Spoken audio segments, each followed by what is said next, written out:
Hello everyone, welcome back to the Gamers Digester channel. I just made a video talking about my plans for the future for the Asus ROG Ally and what things I plan on doing with it first, as soon as I get my hands on it. I think one thing that I should do, since we're kind of looking to turn the page here a little bit on the channel and start looking more towards the ROG Ally, mods for that, let's take a look back and let's see what we enjoyed about the Steam Deck, what we can expect from the Ally, and what I wish was different here. Now, I could get really nitpicky, and I have in past videos, so I'm going to try and keep things a little bit more level-headed, and so it's not as not to offend so many people, but I will not change my opinion if just so you guys know, I'm just going to be honest here. So, incredibly portable, incredibly versatile. Now, there's a lot of features on here that I never ended up using. There's a lot that I used a lot more than I thought I would. And let's start off with what I never used. Linux desktop mode. I would be hard pressed, I think, to find anybody who actually used that for something other than downloading mods, downloading whatever. And frankly, it was just annoying to use. The trackpads were great, but they didn't always work. You'd have to hold X and Steam in order to pull up the keyboard every single time. Using the trackpads to type sucked. And I hate getting fingerprints on my screen. Like I said, I'm going to try not to get nitpicky here, but being ADHD and OCD and all sorts of other things, you kind of things start to pile up when you just have to touch the screen, do all these different things. It just starts getting to be a mess. So what did I use it for? I didn't use it for streaming. I didn't use it for anything like that. I used it for two things. I used it to download something called Cryobyte Utilities or Cryo Utilities. I've seen it both ways. I'm pretty sure that Cryobyte is how it's actually said. He is a YouTuber, a creator, and he makes, I can't even really explain it to you. It just makes the Steam Deck run better. He has optimized certain things about the Steam Deck. When you download that, you just get better performance. And it is across the board, 100% everybody agrees. So if you're getting a Steam Deck and you're looking for something to help squeeze a little bit more performance out, I would probably suggest you use the Cryobyte. And just a simple YouTube search will get you exactly where you need to go with that. Now, the other thing, and now this is not me being nitpicky, I think that this is a very real complaint. I had to use the desktop version of Steam just to use basic functions, right? Like for using the market, if you play CSGO, and if you have any idea what I'm talking about here, there are certain things that you need to do on the market, on the Steam marketplace, in order to buy, sell skins, stuff like that. And that was just one example. There were many times where, say I wanted to download something and I couldn't find it here on Steam. There were just quite a few times where I had to go to the desktop version of Steam, which was far superior than the big picture mode, in order to access that. It was very annoying to me that there wasn't just a simple switch or something to turn this off. You had to manually go back and forth.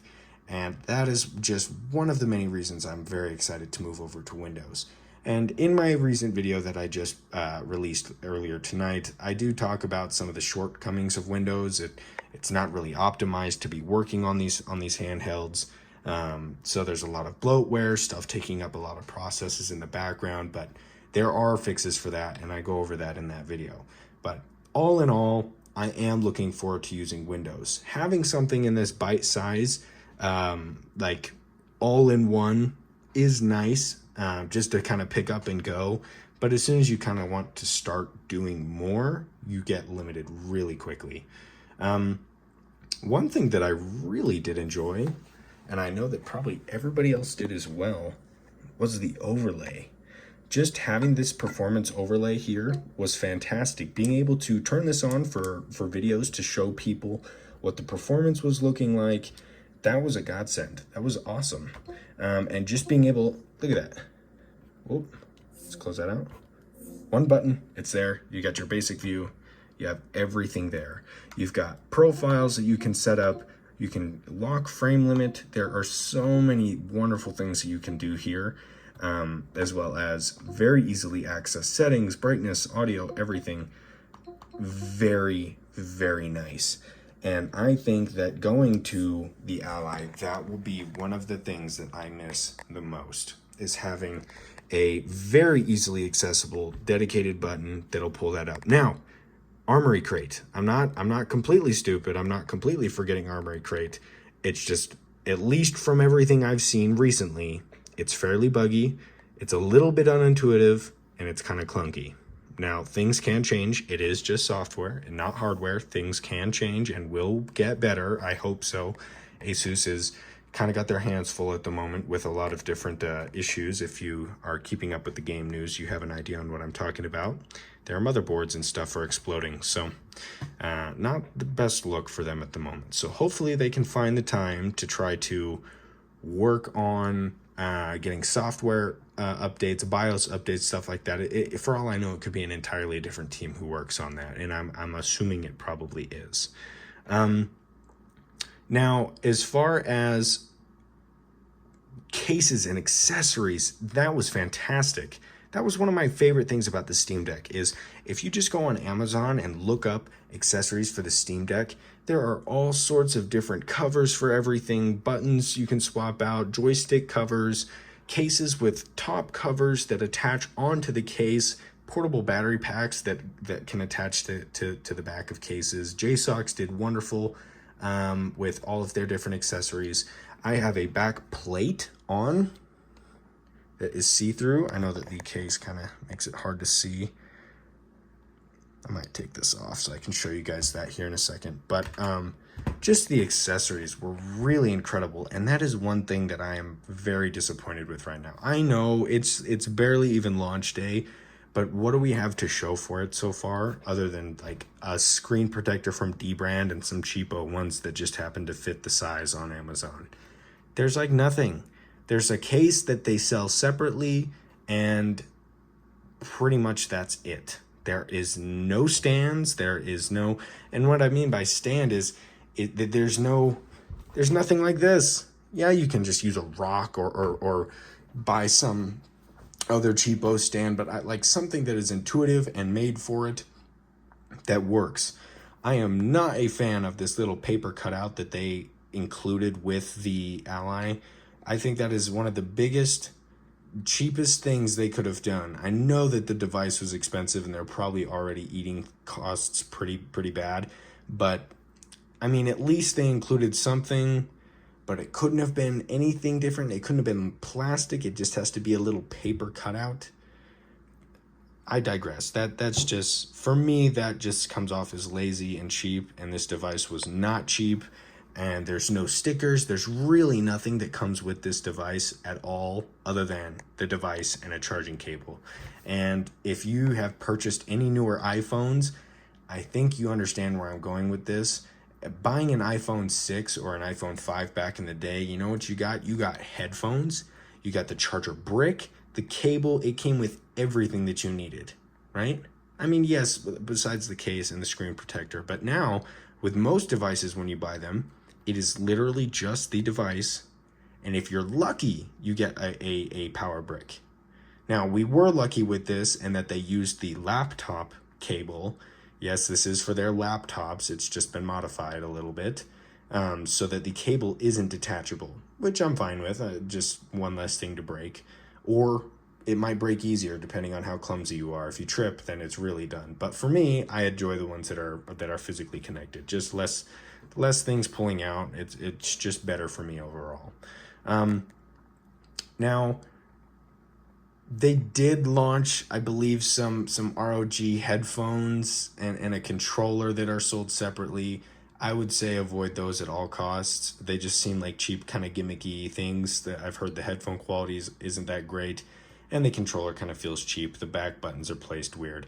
So they're obviously trying to make accessories, but they're just trying to capitalize on them as add-ons to sell with it. The case that they're selling is flimsy. Looks to be poor materials. I'm not entirely sure, but it is nowhere near the quality of this.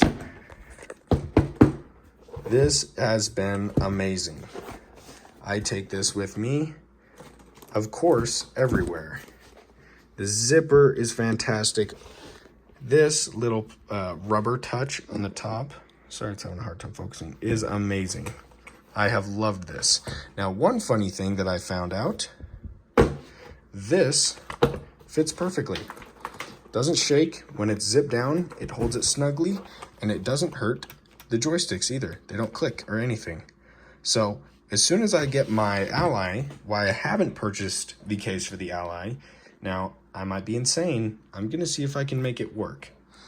Because I really don't, I mean, I know I'm stressing keeping these devices safe as much as possible.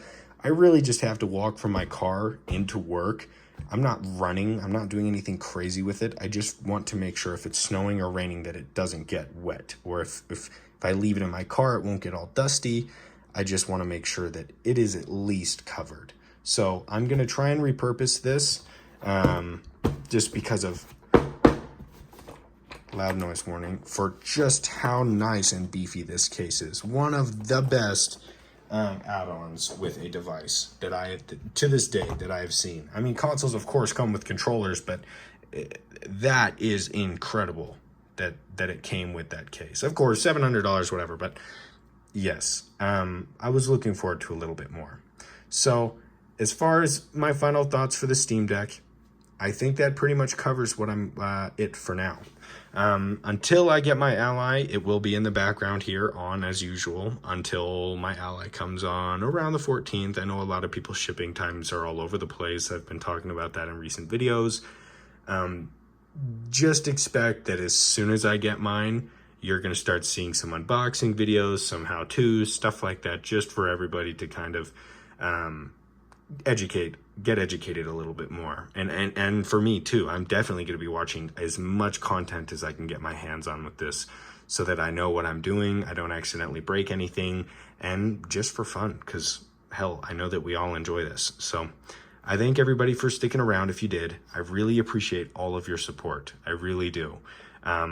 Just a week and a half ago, we started at 5 subscribers and we're already almost up at 230, somewhere around there.